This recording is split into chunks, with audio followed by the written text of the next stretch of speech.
yang sekarang kan kalau saya lihat Kak Naja pemahaman terjemahnya bagus gitu ya.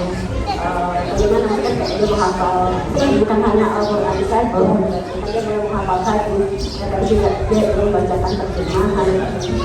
Tapi kalau untuk terjemahan mungkin sudah bacakan atau mungkin sudah dapat mendengarkan. Nah betul ya, kemudian itu dalam waktu 4 bulan. Caranya bagaimana? Banyak yang tanya gimana sih bisa sampai terjemahan. Jadi saya memanfaatkan handphone Bunda. Kan speaker tetap dia mendengar metode auditori. Jadi kalau di speaker itu kan ada satu ayat, satu terjemahan, satu ayat, satu terjemahan. Nah kan kalau kita langsung mendengarkan per halaman tuh nggak ada.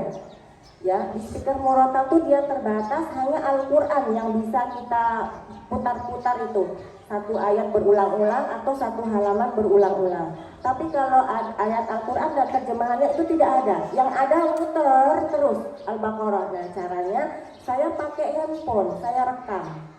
Itu saya rekam tengah malam supaya nggak ada suara-suara. Nah, jam 2 itu habis sholat tahajud saya rekam, saya bangun gitu. Saya tengok anak-anak yang lain pada tidur, saya setel itu speaker, saya tungguin Bunda 1 sampai 50 saya tungguin sampai ngantuk-ngantuk gitu. Ntar kalau sudah ayat 1 sampai 50 Al-Baqarah saya matikan, saya tulis terjemahan Al-Baqarah 1 sampai 50 saya matikan lagi, saya lanjut rekam lagi gitu sampai pagi. Kerjaan saya hanya merekam ayat 51 sampai dengan 100, rekam banyak-banyak karena nanti ini mau dimasukkan, mau diinstal kan, diinstal di Naja gitu. Jadi pagi-pagi baru dikasih, ini Kakak Naja hafal ya terjemahannya ayat 1 sampai 50. Ya udah, saya tinggal kerja, Kakak Naja asik pegang handphonenya sambil hafalan. Dan itu saya lakukan secara rutin Bunda sampai kurang lebih 4 bulan. Dan yang Masya Allahnya, hafal terjemahan itu tidak pakai setoran. Tidak pakai setoran. Jadi kalau sudah ditanya pulang, Kakak sudah hafal yang tadi? Sudah katanya. Oh ya udah, sekarang dengar ayat selanjutnya. Tapi sewaktu-waktu saya sering tanya, Kakak Naja coba misalnya An-Nahl ayat segini coba terjemahkan, Naja bisa. Jadi selesai dia mendengar aja itu 4 bulan, tapi Masya Allah sampai sekarang itu saya juga belum pernah simak dari ayat 1 sampai ayat 30 sampai juz 30 tidak pernah simak per ayat gitu. Tapi setiap kali ditanya Naja bisa. Ya berarti mungkin bisa ya. Ya karena dari saya sendiri nggak pernah yang membimbing sama seperti Al-Quran kan. Artinya kalau terjemahan terbolak terbalik sedikit masih bisa. Yang penting maknanya. Begitu kan Ustaz ya, Ustaz Munir ya. Kalau terjemahan itu ya, maksudnya nggak persis seperti Al-Quran kita hafal harus sesuai banget ya. Alhamdulillah yang seperti itu. Jadi tetap pakai murotal. Ya kalau talafi nanti kita capek bacanya nanti ya. Lebih baik kita rekam aja pakai murotal kan enak. Tinggal anak kita kasihkan handphonenya gitu. Kita janji bacakan satu ayat nanti Naja sambung terus itu ada di surah apa ayat berapa halaman berapa. A'udzu billahi minasyaitonir rajim. Bismillahirrahmanirrahim. Fama aghna 'anhum ma kanu yaksibun.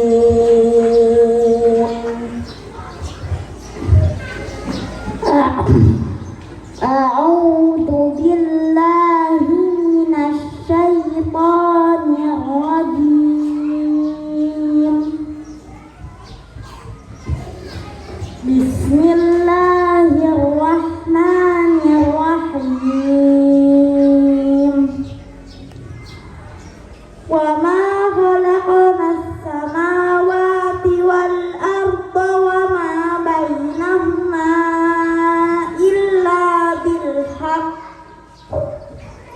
wa inna as-sa'ata la'atiyatun fasfahis safhal jamil.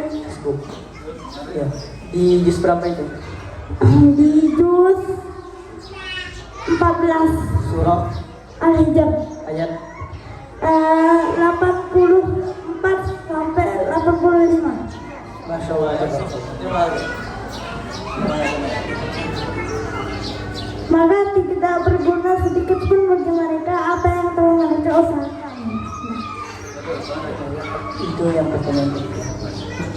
Sekarang gantian. Kenaja lagi. Kenaja lagi. Nah, kenaja. Baca kan? Billahi minasyaitonir rajim. Bismillahirrahmanirrahim.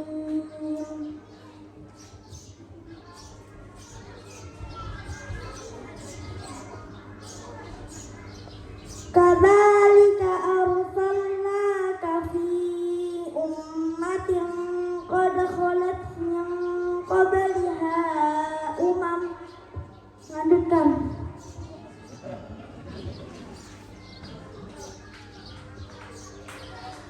كذلك أرسلناك في أمة قد خلت من قبلها أمم لتتلو عليهم الذي أوحينا إليك وهم يكفرون بالرحمن قل هو ربي لا إله إلا هو عليه توكلت وإليه متاب. Ayat berapa? Itu surah Ar-Ra'd ayat 30. Terjemahannya? Halaman tuh halaman. Halaman 273. Halaman 273. Salah. Bukan, halaman 253. Betul. Namanya apa?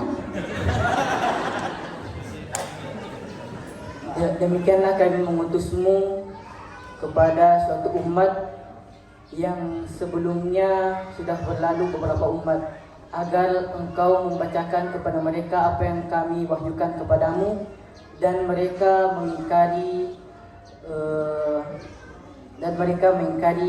yang Maha Pengasih. Katakanlah, dialah Tuhanku, tidak ada Tuhan selain Dia, kepadanya lah aku bertawakal, dan kepadanya lah tempat aku bertobat.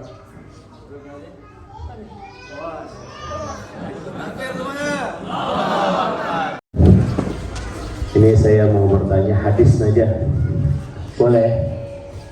Baik. Hadis Arba'in. Naja kabarnya sudah selesai menghafal hadis Arba'in Nawawiyah dan ratusan hadis yang lainnya, Masya Allah. Saya mau bertanya, hadis yang berbunyi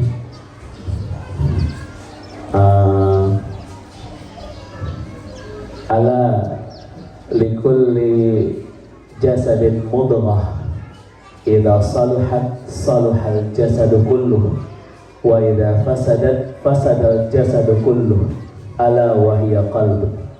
Itu hadis siapa aja? 6. Hadis yang ke-6, hadis sahabat dari Nu'man bin Bashir. Nu'man bin Bashir radhiyallahu taala anhu. Riwayat siapa? Bukhari dan Muslim. Barakallahu fikum. Cukup Ustaz. Takbir semuanya.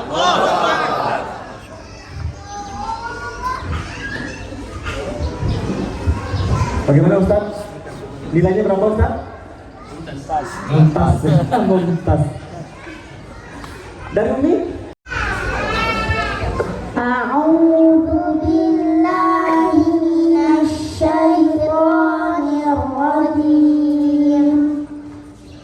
Bismillahirrahmanirrahim. Ar-Rahman 'allamal Qur'an.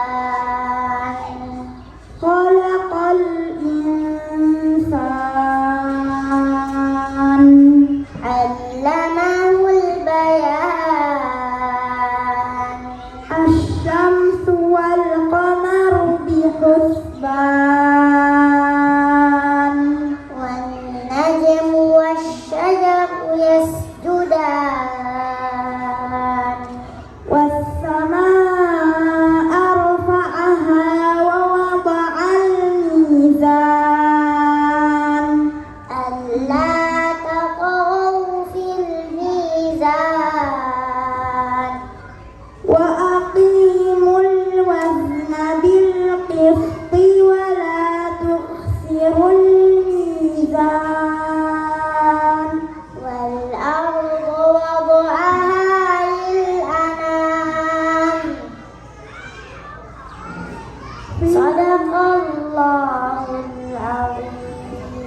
Bertakbir semuanya.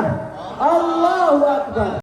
عن أبي جنادة وأبي عبد الرحمن معاذ بن جبل رضي الله عنهما أن رسول الله صلى الله عليه وسلم قال اتق الله حيثما كنت وأتبع السيئة الحسنة تمحها وخالق الناس بخلق حسن. Riwayatnya Bukhari dan Muslim.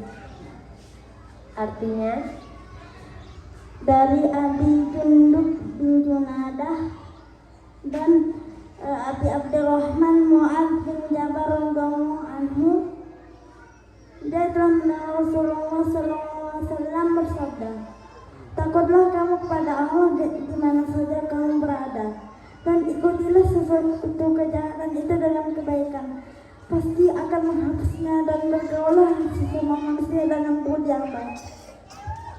ya benar, cuman hadis riwayatnya tadi agak keliru, bukan hadis riwayat Muslim. Hadis riwayat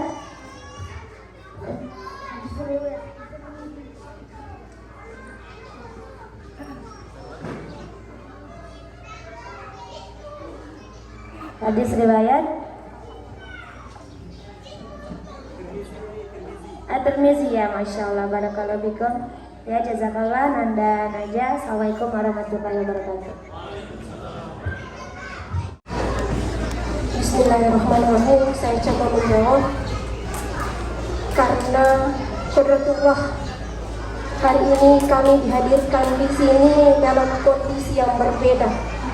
Jadi ada kondisi anak yang berbeda, dan itulah yang mungkin ingin Allah tunjukkan bahwa kita bisa dan insya Allah bisa.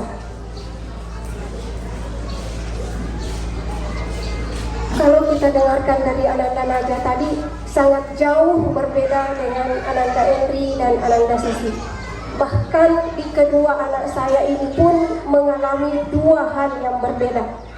Ini memulai di usia 8 tahun, menyelesaikan di usia 11 tahun, dan sudah terkontaminasi dengan game. Jadi awal mulanya Endri tidak saya program, bahkan tidak saya perdengarkan murotal sama sekali. Terbersit niatan di hati dan di pikiran saya kala itu pun tidak tahu, bahkan istilah hafiz Quran saya sangat tabu. Jadi di sini ada dua cerita yang berbeda, jauh berbeda. Endri pun terlahir dari orang tua yang buta huruf Al-Quran. Bahkan orang tua Endri mengalami hal yang sama. Hanya saja Endri sedikit beruntung. Sedikit beruntungnya Endri karena adanya ibu, karena adanya mama yang mendampingi Endri membersamai Al-Quran dengan bacaan yang sangat terbata-bata. Bahkan saya belajar membersamai Al-Quran itu belajar bersama-sama dengan Ananda Endri.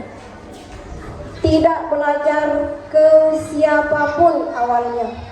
Kami membersamai Al-Quran di rumah berdua dengan sangat minimnya kepengetahuan agama kami. Karena saya tidak sekolah di pesantren, saya SD biasa, SMP biasa, SMA biasa. Justru keinginan kuat di hati saya Endri bisa bukan menghafal, tapi bisa membaca Al-Quran. Jangan sampai Endri seperti orang tuanya. Saya bertekad memutus tali rantai buta huruf Al-Quran itu cukup ada di generasi orang tuanya, tidak lagi turun ke anak kami, ke keturunan kami. Itu yang saya niatkan.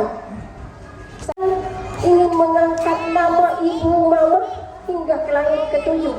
Jadi niatan mama, walau ibunya mama sudah ada di bawah tanah, di bawah buminya Allah, saya ingin nama itu diangkat ke langit ketujuh. Dengan cara apa nak? dengan cara mama belajar sungguh-sungguh jadi juara kelas. Itu pun sudah dibanggakan ketika itu di kampung. Saya bilang sama Henry, kamu beruntung, kamu punya mama, kamu harus bisa, kamu harus juara 1. Dan hadiahnya saya kasih tablet. Tablet itu saya isi semuanya full dengan game. Henry mulai bermain game dari pagi sampai malam.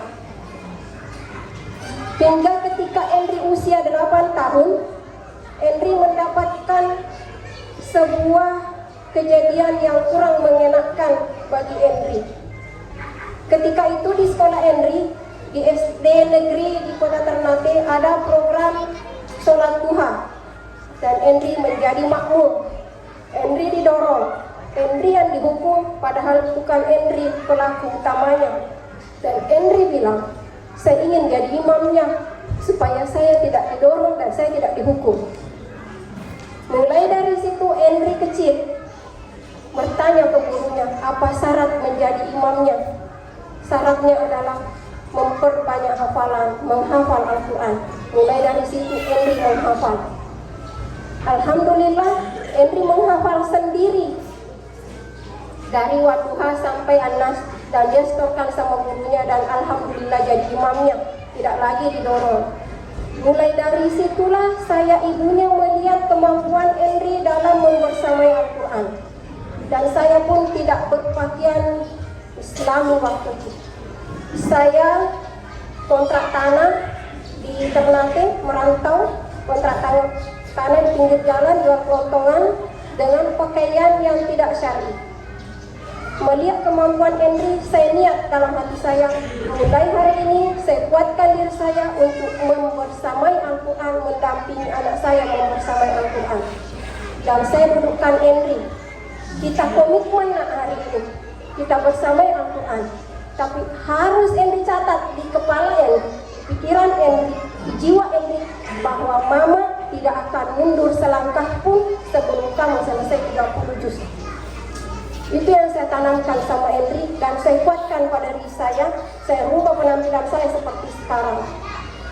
Hanya karena melihat Henry, semua saudara saya tergerak bahwa mamanya Henry bisa mendampingi anaknya membersamai Al-Quran.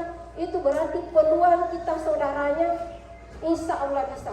Dan ternyata terbukti dengan mendampingi anak kita, semua sepupu Henry hampir semua sekarang menghafal Al-Quran di rumah, didampingi orang tua masing-masing. Alhamdulillah.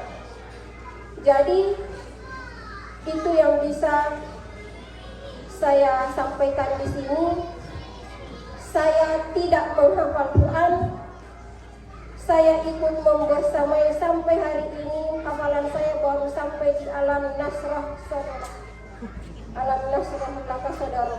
Karena itu biasa saya amalkan ke anak-anak. Pertanyaan pertama tadi ya, apakah ibunya menghafal atau mungkin dari turunan penghafal? Itu terjawab bahwa tidak. Pertanyaan kedua, mungkin jawabannya yang pertama adalah ibu cuma membersamai bersama Al-Quran, tapi berniat untuk menghafal Al-Quran, ya Bunda ya. Kemudian untuk pertanyaan kedua tadi khusus untuk Bang Henry, ini ada tadi bacaannya sudah, kalau istilah kita itu tilawannya sudah bagus, syairnya sahdu sekali. Pokoknya apa hiburan kepada Ananda sehingga hiburan tersebut tetap membuat Ananda semangat untuk menghafal Al-Quran, tetapi ada hiburan lain untuk dirinya. Mohon maaf, terima kasih. Yang silakan Bunda jawabannya. Setiap anak pasti mengalami rasa bosan, apalagi ananda-ananda kita yang normal, yang bisa berlari, yang bisa melakukan segala hal. Bagaimana cara mengatasi supaya mereka tetap istiqomah membersamai Al-Quran? Untuk itu sendiri sebetulnya di awal yang kita pikirkan banyak. Mungkin anak kita bosan, anak kita terlalu kita tekan. Tapi seiring berjalannya waktu, dari yang tadinya biasa saja menjadi sebuah kebiasaan, Justru mereka yang saya alami pribadi, justru mereka yang merasa terpanggil. Justru mereka ketika kurang waktunya bersama Al-Quran, mereka merasa rugi. Tetapi rasa bosan itu pasti ada. Caranya, kalau misalnya murojaah, apalagi sudah 30 juz, harus setiap hari, tidak bisa tidak. Jadi itu alhamdulillahnya saya dititipkan Allah 2 orang anak. Jadi estafet ayah, saya yang menjaga, mereka berdua sambung ayat. Jadi hari ini kalau giliran abangnya ganjil, adiknya yang genap. Setelah selesai semua hafalan, kembali abangnya yang genap, adiknya yang ganjil. Itu salah satu supaya mereka tidak merasa berat. Wah, saya sendiri selesai 30 juz. Tapi ketika kita berdua, dia merasa jauh lebih ringan. Kalau misalnya abangnya pergi belajar sama syekhnya, itu posisi abangnya saya ambil. Saya yang estafet ayat, walaupun dengan bacaan saya yang sangat jelek mungkin. Bahkan sering saya bilang sama Sisi, bacaan mama jelek ya, dia yang peluk saya, enggak mah bagus, padahal jelek. Terus itu salah satu cara. Kedua, seringlah kita memberi reward atau hadiah. Hadiahnya berupa apa? Jangan lagi, kalau memang kita sudah memutuskan hubungan dengan gadget dan TV, jangan kita loskan lagi. Jadi Henry dan Sisi itu memang sudah putus hubungan dengan TV dan gadget. Jadi tidak lagi saya kasih. Kalau kita tarik ulur kasih, habis itu ambil, kasih, ambil, itu nanti justru membuat anak kita tidak fokus. Jadi sekali tidak. Kita harus komitmen dengan keputusan kita. Sekali tidak.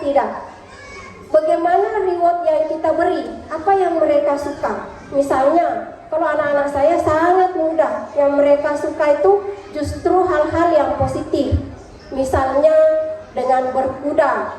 Nah, baru kemarin nih, Sisi selesaikan ke-28 juznya, saya bawa dia ke depan, di depannya ICBS itu ada di situ naik kuda 10.000 aja loh, katanya Sisi, saya bawa.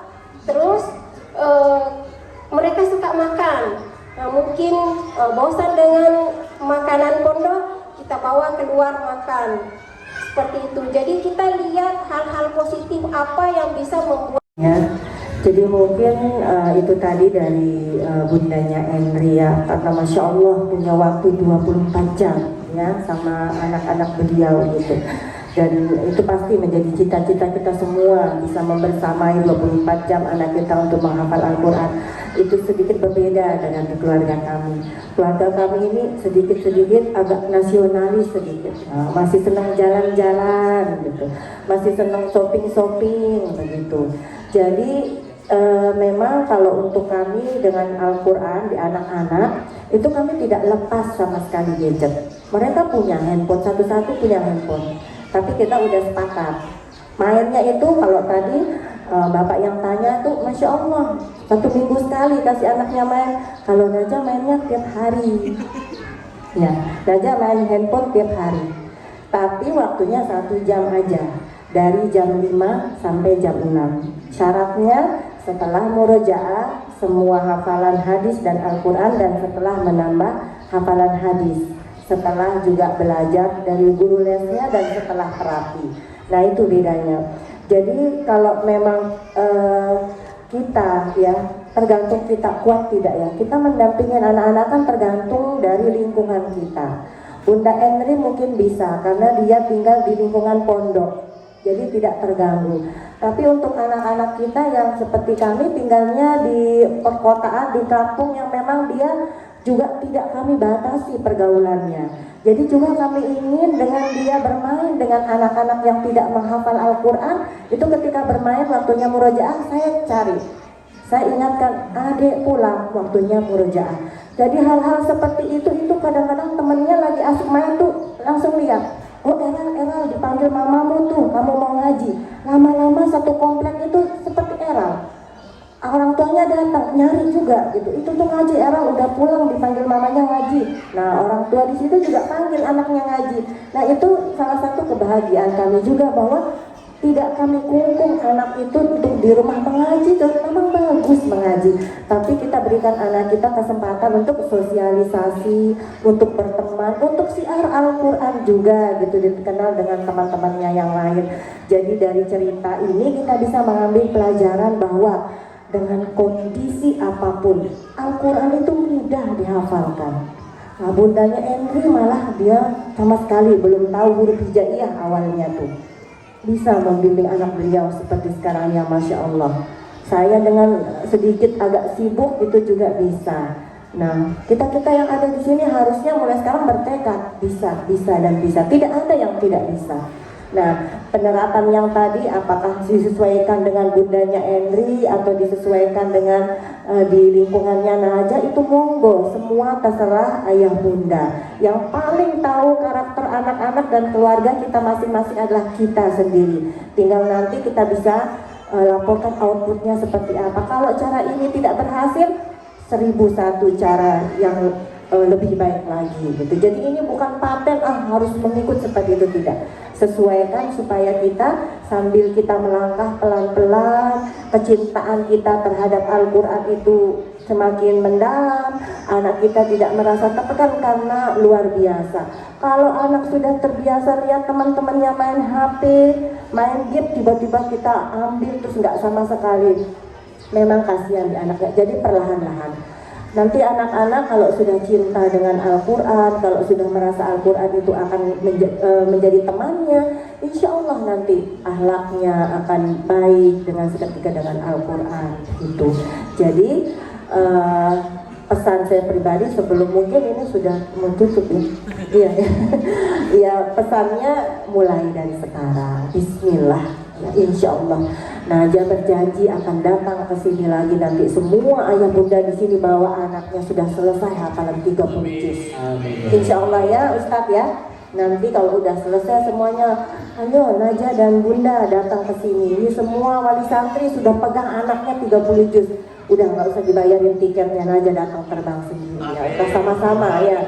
Kita sama-sama wisuda sama anak-anak kita hafal Al-Quran 30 juz ya. Insya Allah pasti bisa, yakin bisa ya. Kita bekerja, tak bekerja pun pasti bisa insya Allah. Oke, terima kasih banyak kepada Bunda Najah atas jawabannya. Dari dulu saya punya niat pertama itu mengundang Najah ke sini, mungkin sudah hampir 2 tahun 3 tahun tidak, dan alhamdulillah sekarang saya kabulkan. Dan juga dulu pernah saya juga sama istri juga ingin mengundang Endri. Ketika tahu Endri di JWS, ternyata hari ini apa semua Allah kirim Endri kemarin tanpa diundang. Allah kirim kemarin. Jadi niat itu memang, niat kita itu menentukan semua. Kalau niat kita dari dulu memang kita kemana aja, ya mah kita tunggu sampai sekarang. Dan kita yakin akan menghadirkan. Dan dari dulu Ustaz Nurul, Ketua Panitia, Najah Ustaz kita undang. Kita sampaikan, alhamdulillah bersama saja ini Ketua Panitia baru hadir. Terima kasih Mama Najah hadir bersama kita, dan juga Kak Najah, juga Bang Henry hadir di sini ya. Ini Mama hari yang luar biasa. Bukan kebetulan, bukan niat dari lama sangat. Ini mengundang Henry. Ketika tadi ada kabar Henry datang, terjadi. Jadi memang niat kita baik semua didengar Allah. Niat kita ingin menjadikan anak kita menghafal Al-Quran, Allah sudah akan dengar. Allah akan dengar. Tinggal kita lagi gitu. Tinggal kita lagi, betul nggak niat kita ini, betul nggak keinginan buat kita gitu. Jadi kalau udah ada niat baik semua, Bismillah, semampu kita gitu. Walaupun mungkin 1 hari 10 menit, ya tidak ada masalah. Kata Mama Najah juga ceritanya, tergantung waktu kita gitu. Kita kembalikan ke Bapak Ibu semua, ya Bunda, kapan waktu luang kita gitu. Tentunya beda waktu luang kita. Ada yang hari subuh, kalau saya mungkin habis maghrib yang lapang, karena dari pagi sampai sore mengurus anak-anak, maghrib ke isya. Itu mungkin waktu luang kita gitu. Nah ini yang sama-sama kita apresiasi dan juga kita banggakan. Sekali lagi terima kasih banyak Bang Henry, adiknya Henry, dan juga mamanya Henry, terkhusus juga Mama Najah dan Najah ya, bisa berbagi hari ini, dan ini luar biasa gitu, luar biasa. Kalau mungkin kita tidak motivasi juga, kita tahu juga lagi. Jadi Bapak Ibu semua, tinggal lagi perbanyak doa aja, perbanyak doa kepada Allah, Allah berikan kita istiqomah dengan Al-Quran gitu. Itu mungkin Bapak sekilas tambahan dari kita, dan terima kasih banyak kepada ayah bunda semua. Tetap semangat, kita bersamai anak-anak kita, karena mereka ini adalah harta yang paling berharga gitu. Paling berharga yang akan mendoakan kita juga ketika kita sudah meninggal, dan kita berharap anak-anak kita inilah yang akan menggandeng tangan kita ke surganya Allah Subhanahu wa taala. Kemudian kita juga menggandeng orang tua kita ke surganya Allah Subhanahu wa taala.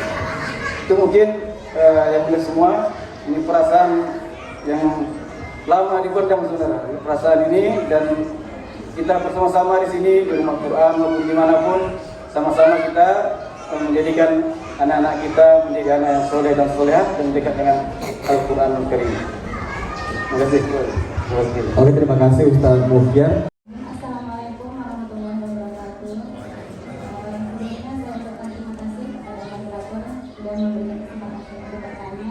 Sebenarnya dari kemarin saya penasaran sekali dengan cara Bunda Dahlia mengadakan kakak Najah dalam menghafalkan. Tapi kan bilangnya direkam. Kalau boleh kasih praktek gitu, maksudnya bagaimana cara merekamnya sehingga Kak Najah itu walaupun menghafalnya ditemani dengan handphone, tapi bisa tahu halaman sekian, ayat sekian. Sedangkan kan kalau kita misalnya merekam itu ayat 1 sampai 50 itu kan nggak ada disebutkan ayat sekian, ayat sekian. Ini terjemahan ayat sekian itu kan nggak dikasih tahu gitu. Kalau bisa dikasihkan contoh kayak gimana gitu. Terima kasih Bunda sebelumnya. Kemudian satu aja ya. Jadi terima kasih. Assalamualaikum warahmatullahi wabarakatuh. Itu kita terapkan di Najah itu namanya murojaah mundur. Tadi ada pertanyaan di awal, kalau anak kita sekarang setoran halaman-halaman yang kemarin lupa. Nah kalau di Najah ini kita sistemnya murojaah mundur. Ya murojaah mundur, tapi itu bisa dipraktikkan itu dari mulai juz 1 saja. Artinya anak-anak kita mulai menghafal dari juz 30.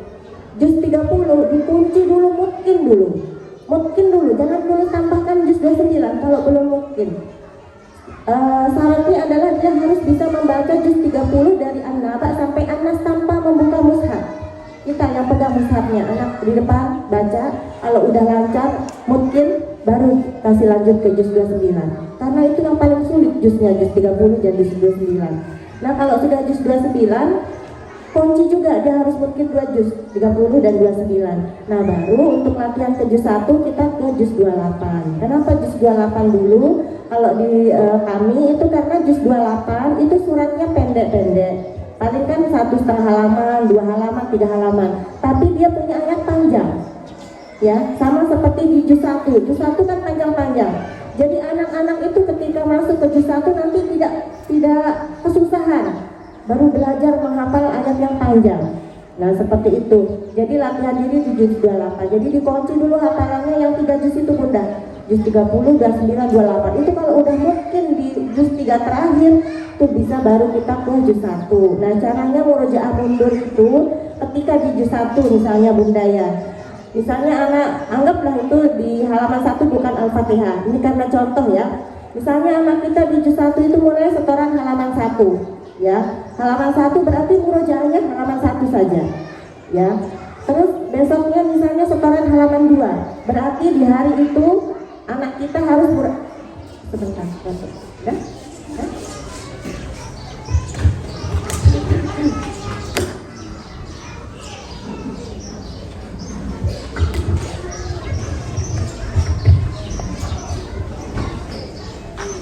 Ya, jadi berarti kalau sudah setoran halaman 3 berarti maaf ya Bunda, Bunda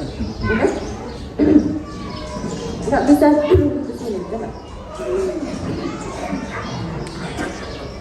Ya, berarti kalau misalnya halaman 3 itu berarti murojaahnya halaman 321. Setoran halaman 4 murojaahnya 4, 3, 2, 1. halaman seterusnya sampai dapat di halaman 21, berarti murojaahnya 21, 20, 19, 18 dan itu mundur. Bayangkan, jadi satu halaman itu akan terulang 20 kali. Baru nanti kita akan tinggal di juz 2.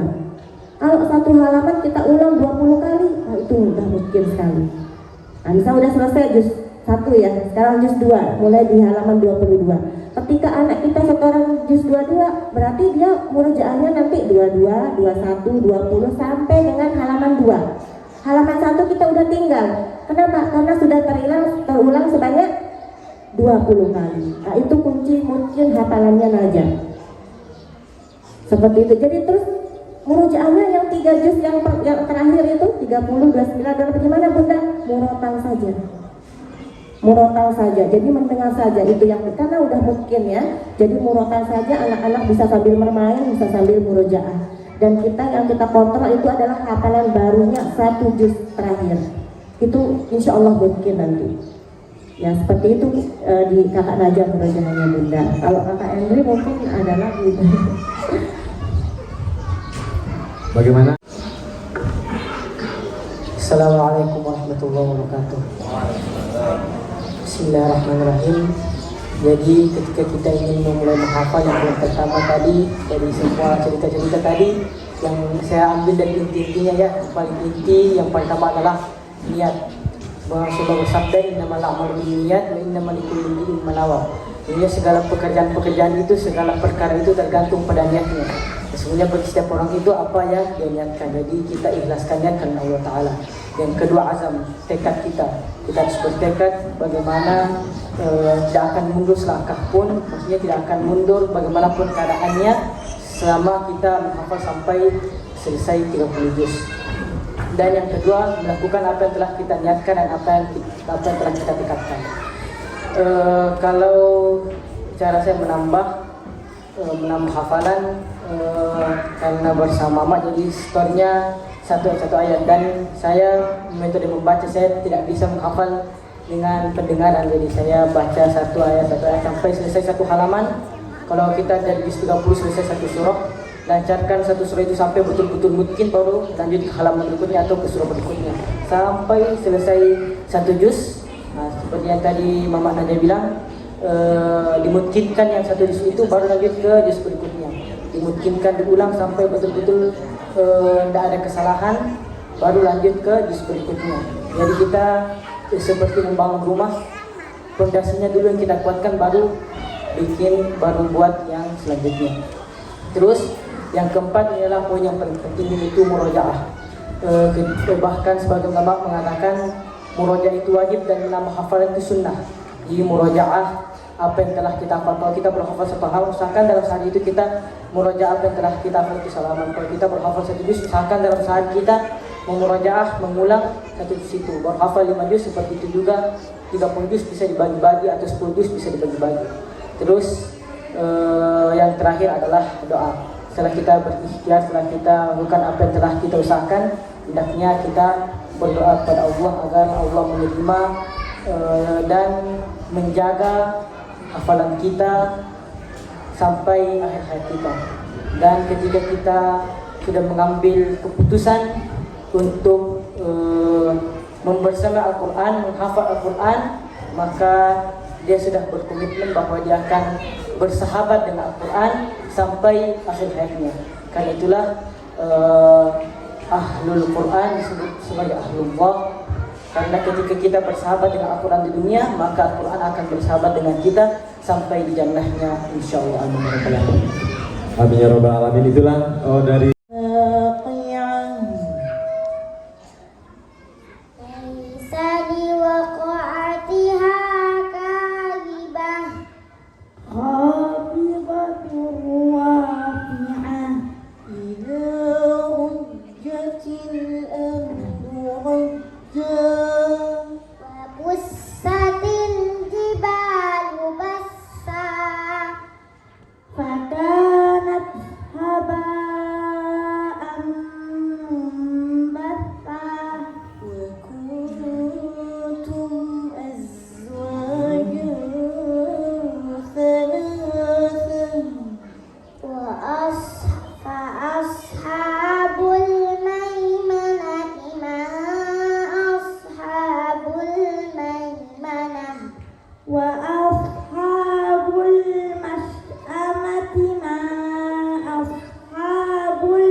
والسابقون السابقون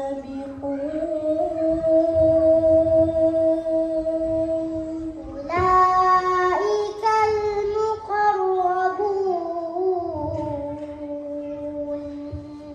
في جنات النعيم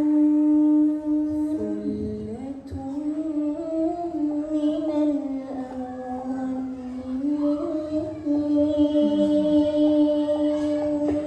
وقليل من الأولين من الآخرين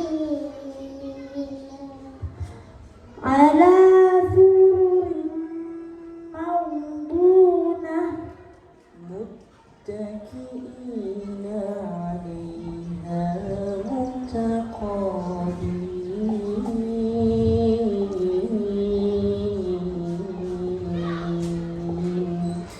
صدق الله العظيم.